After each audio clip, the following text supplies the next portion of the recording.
Je suis ébloui. Beneto Dien Abi, fidez-vous.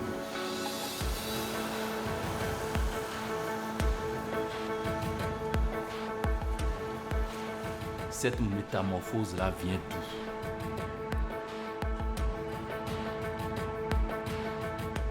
Franchement, ça fait fier pour le pays. Thibodeau, normal.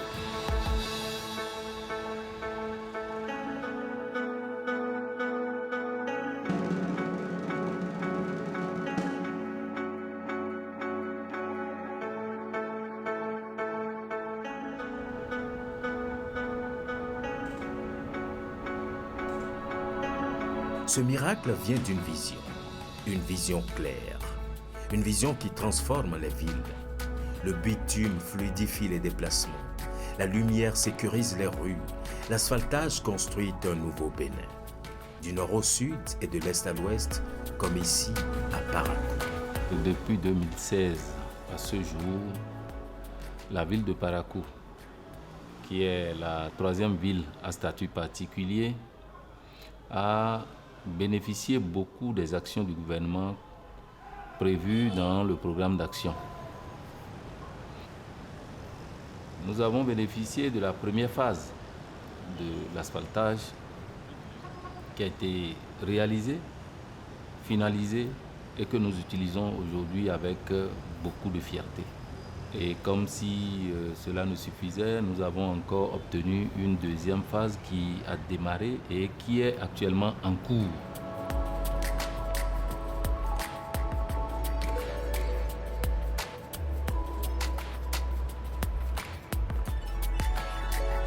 À Parakou, pour le projet asphaltage phase B 2, nous avons au total 13 rues en projet.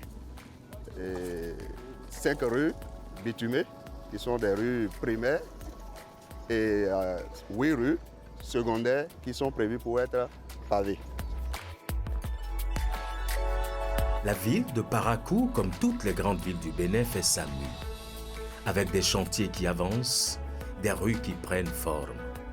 Chaque pavé aligné raconte l'engagement d'une ville en construction, mètre après mètre. À la date d'aujourd'hui, nous avons en activité 7 rues sur les 13. Et les 13 rues sont réparties dans les 3 arrondissements de la commune de Parakou. Dans l'un des arrondissements, nous avons 7 rues, dans un autre 3 et dans le dernier 3 rues.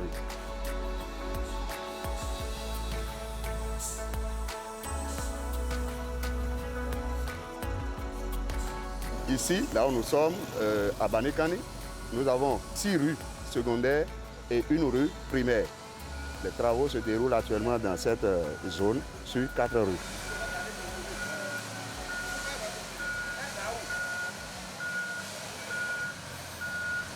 Comme vous pouvez le constater, nous sommes ici sur la rue 1449 où les travaux de construction d'assainissement des caniveaux sont presque achevés.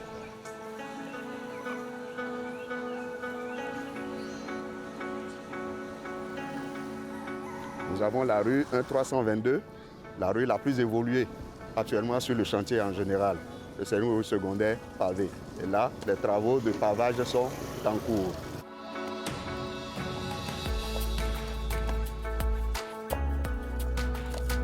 Au total, nous avons 14 km 300 au projet.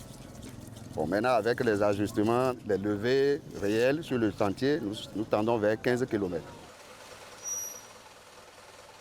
Date de livraison prévue, c'est le 5 août 2026. Asphaltage, c'est un projet d'aménagement urbain qui, dans son démarrage, a concerné 9 villes.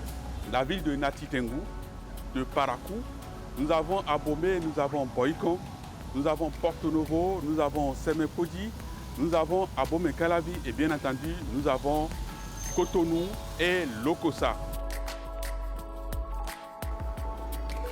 Asphaltage, c'est un programme, je dirais, ambitieux du gouvernement. C'est un programme de modernisation d'aménagement, d'extension également du réseau de voirie urbaine dans un certain nombre de villes. Et ce programme est venu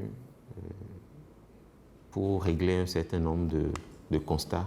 Vous n'êtes pas sans savoir les difficultés de mobilité dans un certain nombre de villes, notamment les villes du Grand Lopoué, les 5 grandes communes du sud ici, Cotonou, Porto-Novo, Abomey-Calavi, Ouidah, Semenkoji, et un certain nombre de communes, chefs-lieux de départements.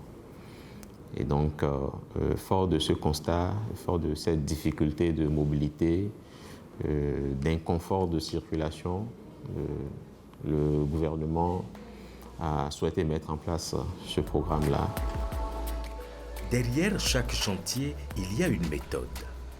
Derrière chaque avancée, il y a une exigence. Le projet asphaltage ne laisse rien au hasard. Il trace, il éclaire, il assainit, il embellit. Les standards sont très élevés. Le projet est monté avec une grande rigueur. Cette première phase a concerné 205 km. 400 km de caniveaux. Nous avons planté plus de 21 000 arbres le long de ces artères que nous avons aménagées. Nous avons implanté près de 14 000 points lumineux pour éclairer tous ces axes. Donc globalement parlant, le projet asphaltage concerne 950 km en tout.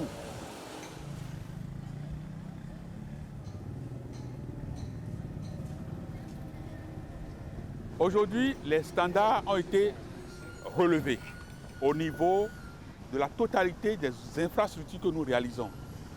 Que ce soit dans la structure même, que ce soit dans l'esthétique même, tout a été relevé.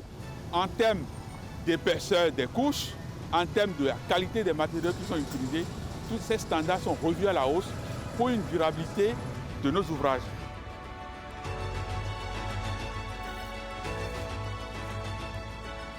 Il y a des éléments préfabriqués comme pavés ou les bordures ou bien les caniveaux. Et nous avons des éléments qui font la surveillance, donc ils font le suivi de l'épaisseur du ferraillage qui est mis en place conformément au plan qu'on a validé. Et maintenant sur le terrain, il y a des fouilles qui sont réalisées pour les ouvrages d'assainissement. Donc on s'assure que les profondeurs sont atteintes et que le béton de propreté est coulé selon l'épaisseur et selon la qualité requise au niveau du contrat. Pour le bitume, il y a un certain nombre d'essais qu'on fait. Donc il y a d'abord les essais sur les différents concassés qui vont servir à faire le bitume. Et sur le projet, on a 0,4, 0,6 et 6,14. Et donc l'entreprise soumet ces agrégats-là à l'avis de la mission de contrôle. Donc nous, on fait des essais contradictoires avec l'entreprise pour s'assurer que les matériaux que l'entreprise a soumis à notre avis là sont conformes au contrat. Parce que c'est le contrat qui guide tout le monde ici. Donc après cette étape, l'entreprise maintenant soumet un laboratoire qui sera son partenaire pour la formulation du bitume. Et après cette étape, si la formulation est faite, il y a un rapport qui nous est transmis. Et nous vérifions que les caractéristiques de ce bitume-là sont conformes toujours au contrat, le contrat qui est le guide au niveau du chantier. Et après ça, quand on a mis en place toutes les couches, on commence par poser le bitume. Le chef de l'État a l'habitude de dire, quand vous n'êtes pas riche, quand vous n'êtes pas nanti, il faut bien faire les choses pour que ça dure longtemps. Parce que si vous faites les choses avec des qualités médiocres, vous êtes obligé de revenir chaque fois pour le faire et ça coûte beaucoup plus cher. Et donc nous sommes dans cette dynamique de la qualité, de la durabilité. La première phase était autour de 200 et quelques milliards de francs CFA. Cette deuxième phase est aussi dans les mêmes proportions, mais il faut noter que quand on donne ces coûts, il faut être conscient de tout ce qui se trouve dans ces coûts. Ce n'est pas que du goudron, comme on vient de dire, c'est du goudron, c'est des caniveaux, c'est des arbres, c'est de l'éclairage, c'est des pavés sur les trottoirs, c'est beaucoup de choses à la fois, avec une qualité jamais réalisée au Bénin auparavant.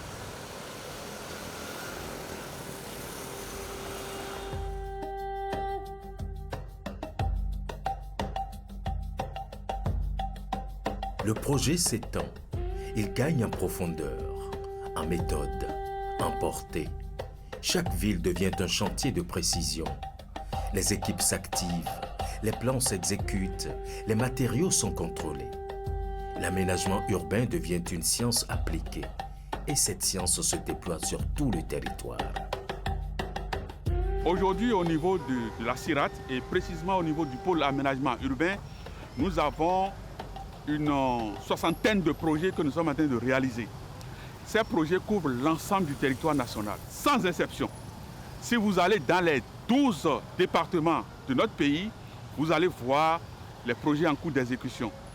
Je vais préciser qu'il s'agit notamment du programme d'assainissement pluvial. Cotonou en a reçu, c'est ce que vous avez vu, les grands collecteurs d'assainissement d'eau pluviale qui sont en cours. Le pendant de ce projet se déroule également à Bomé-Calavi. Vous allez voir que nous sommes en train de construire de très grands collecteurs. Nous sommes en train de faire ces mêmes projets à Ouida. Nous sommes en train de le faire à Kandi, à Djougou, à Plahoué, dans tout le pays. Nous pouvons parler du PAVIC, programme d'adaptation des villes au changement climatique, qui a fait des aménagements de voiries urbaines et des ouvrages d'assainissement dans les villes de Cotonou, Boïkon, Komé et Sémékoji, au niveau de ces 4 communes-là. Et donc, nous avons également de la voirie urbaine dans un certain linéaire qui ont été aménagés. Nous avons le programme d'assainissement pluvial des villes secondaires, PAPVS, et nous attendons également un certain linéaire de voirie à l'échelle de ce programme-là.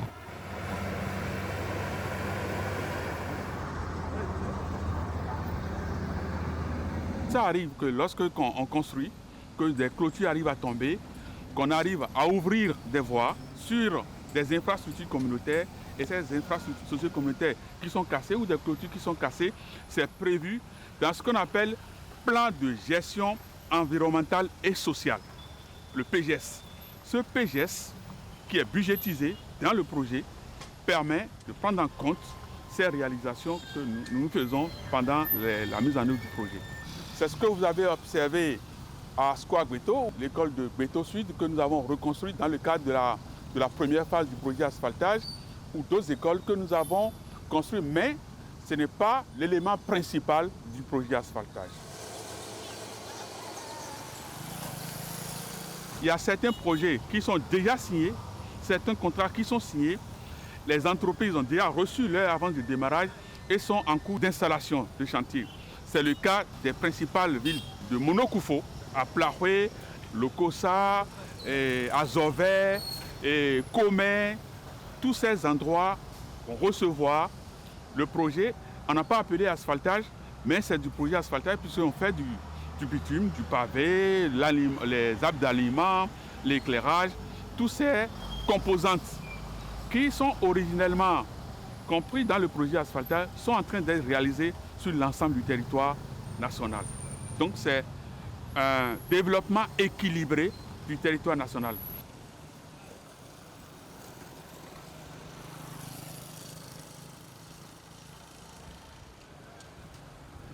Le mouvement est lancé. Partout, le projet asphaltage est à pied d'œuvre. Les communes sont impactées, les quartiers se transforment, les infrastructures prennent forme. Le territoire se couvre de voiries, de caniveaux, de points lumineux, d'espaces verts. L'aménagement devient une réalité partagée. Et cette réalité change la vie. Les rues sont aménagées, les distances se réduisent, la mobilité s'améliore. Ce qui semblait lointain devient accessible. Ce qui paraissait impossible devient quotidien. Lorsque nous avons fait le diagnostic, depuis 1960 jusqu'à 2016, nous étions autour de 10% de voiries revêtues dans nos villes. Et aujourd'hui, nous sommes en train progressivement d'atteindre 30, 35, 40% dans certaines villes de rues revêtues. Et ce qui fait un bond spectaculaire. La vision à terme, c'est que toutes les communes soient impactées. Mais il faut prioriser. Ça a été, après analyse, plus utile d'établir la priorité sur un certain nombre de communes, comme les communes du Grand Okoué, un certain nombre de communes chefs-lieux de département, On a fait Abomey, Boycon, Lokossa, on a fait Parakou, Porte-Novo. Donc vous pouvez comprendre aisément que c'est plus important pour nous d'avoir établi la priorité sur ces grandes communes dont le besoin en termes de mobilité est plus important.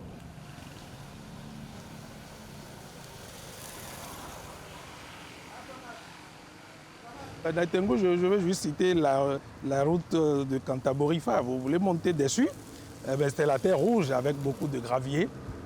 Aujourd'hui, c'est une très belle rue, éclairée et tout ça. Et vous arrivez à Parakou, vous en verrez autant. Dans différentes villes, je ne veux pas citer Cotonou, Porto-Novo, Abomey, Lokossa, que tout le monde peut voir. C'est du concret. J'ai parfois échangé avec des taxis-motos qui m'ont révélé que leurs motos se crèvent moins aujourd'hui. Le routement social, c'est ça. Vous faites des économies d'essence, vous économisez votre santé, c'est notre plus grand capital, parce que le fait de rouler sur des voies cabossées, des micro-traumatismes que nous faisons subir à notre corps, et qui, tôt ou tard, nous le rappellera. Aujourd'hui, nous roulons sur des routes bien asphaltées, pavées ou goudronnées, comme on dit, et les distances sont réduites en ce sens que maintenant, des voies même inconnues jaillissent de terre. C'est ça le social. Nous avons l'habitude de dire qu'on ne mange pas les pavés.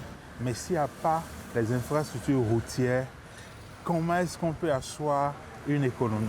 Aujourd'hui, on a de bonnes routes à Cotonou, à Abomey-Calavi, dans les grandes villes et dans les départements, les routes interdépartementales, les routes nationales jusqu'au nord. Ete, edo hui gbon fi agbe. Ti jaji no gba me. Gbon fi ale loji gbon re vivre me bi to no gba. Amo e to gan wa din yo. Eye blo fome. Re vivre abi yo me din a le buvo. E blo fi na le bi hui do bo do aso ne wa do. To ho me we. Me mo tan do ene on si. Kaje si vieux mi bon uno kaje mbosu wende ali lo e mamblu da yin gba kere we me bi tu lo kaje won gba we me bi tu mo egbe diyan mi a vo bo talon wa blo ali gbon fi bo fe lo awuzu Paris diyan oni vi mi ta won no kete you voulez o kege to lo kaje meta you voulez o kege to kaje mbo non, quand tu as tout ça là, par exemple, il y a fait quelqu'un nous confie, moi, tu confie ça, ma tafa. La panne confie, bimo, mais mon nom bien. So, bon, fond, mes filles d'ailleurs, Fiodo, c'est fou, quoi. Mais tu n'es pas, no, bloc, ça va mieux. Et qu'on allait nos filles, on tombe dans le distrait, mais il y a des signes, on s'en souvient pas dans le domaine. Kogudu ero te bo mi no gbon me ko sin to mo sin no gba bo mi no presi mi ti o de president wa e wa blotiti mi ni joni to kun fi so e wa blo mi be jacho. Si tu n'as pas un véhicule de 4x4, c'est difficile pour toi d'accéder à ta maison. Mais aujourd'hui, nous avons vu que le projet asphaltage est venu chez nous. Et ce qui a justement encore fait plaisir, c'est que de notre rue Diaco jusqu'à la rue de l'église, je crois que tout est asphalté. Je viens de Lomé. On a choisi Cotonou pour venir en vacances, se reposer. On entend parler de la place de l'Amazone. Nous voyons ça dans les télés, sur les photos. Et comme nous sommes venus, on a dit on va passer là-bas pour voir ça de nos propres yeux. Cotonou a beaucoup changé. Ça a beaucoup changé, franchement. La ville est propre, très propre.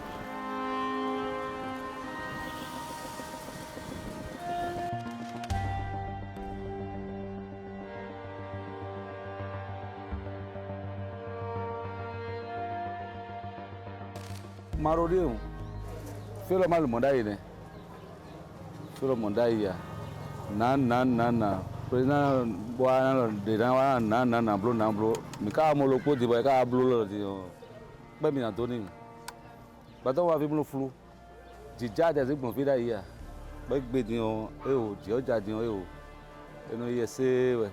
Et la place Maro, il y a tellement de changements. Il y a le pavé, il y a les panneaux solaires, même dans la nuit maintenant, il n'y a plus la nuit ici. Hein. Les bonnes dames viennent vendre à l'air libre. Vraiment, il y a des changements ici.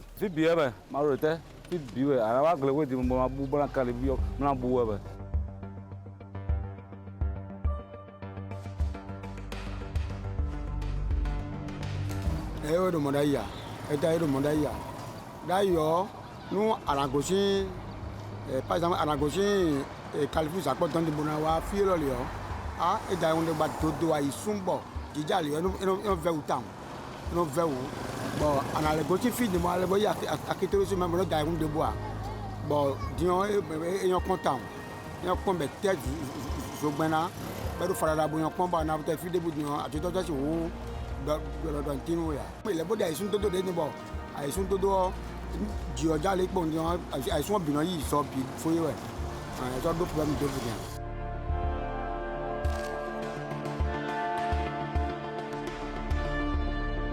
Quand il y a ça, en termes de minutes d'aller, il y a des soit il va vraiment pas y avoir ça. Il y a des milliers de soit, bador, carré, soit.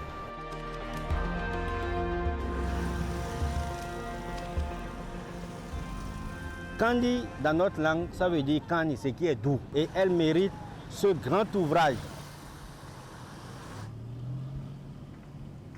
On prie ça depuis quoi?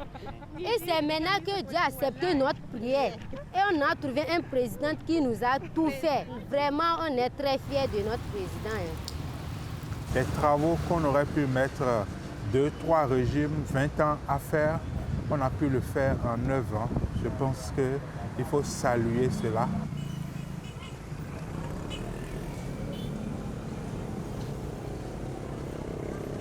Difficultés, il y en a eu. Je voudrais reprendre cet adage-là qui dit qu'on ne fait pas d'omelette sans casser des œufs. Et je peux dire que des œufs, on en a cassé. On a dû commencer par la libération des emprises publiques de voirie, parce que justement, nos rues étaient occupées de la mauvaise manière par toutes les formes d'occupation. Tantôt, c'est des étalages sur les trottoirs, tantôt, c'est des extensions illégales d'habitation qui se retrouvaient dans le domaine public. La première étape de ce projet ambitieux a été de prendre les dispositions pour libérer vraiment, dégager les emprises publiques de voies encombrées de toute forme d'occupation. Ça a fait couler beaucoup d'encre et de salive, mais le gouvernement, avec son Excellence le Président Talon, appuyé du ministre José Tonato, il savait là où il conduisait la barque. Et donc, cette opération a permis de, malgré les grincements de dents, de déblayer vraiment le terrain pour les aménagements qui s'en sont suivis.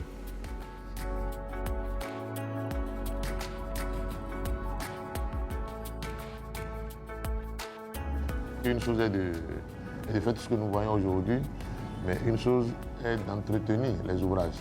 Et les tests de loi aujourd'hui confèrent à la municipalité l'entretien de ces ouvrages, la durabilité. Dans 5 ans, dans 10 ans, on découvre des ouvrages qui n'existent plus. On aura tout fait pour rien. Et ce n'est pas ça l'objectif. C'est d'ailleurs pour ça que pour moi le programme est complet. Autant on construit, on entretient et on pense à la durabilité. Et ça ne peut pas se faire aujourd'hui sans les citoyens. Je voudrais lancer un appel pour leur dire ce qui est fait, c'est pour eux. Et on ne saurait entretenir ce qui a été fait sans eux. Et on aura besoin d'eux. Et la sensibilisation ne sera pas que l'affaire de la commune, c'est l'affaire des citoyens aussi. Et on doit se parler. On doit surtout, et ça aussi c'est un travail qu'on a commencé, parler aux enfants, de sensibilisation dans les écoles, parce que les enfants d'aujourd'hui sont les adultes de demain. Et plus tôt on le leur enseigne, et mieux ça vaut. Notre souhait le plus ardent est que cette dynamique-là puisse continuer afin que les autres pays de l'Afrique, pourquoi pas du monde, puissent nous envier, savoir qu'on peut partir de rien et être vraiment développé.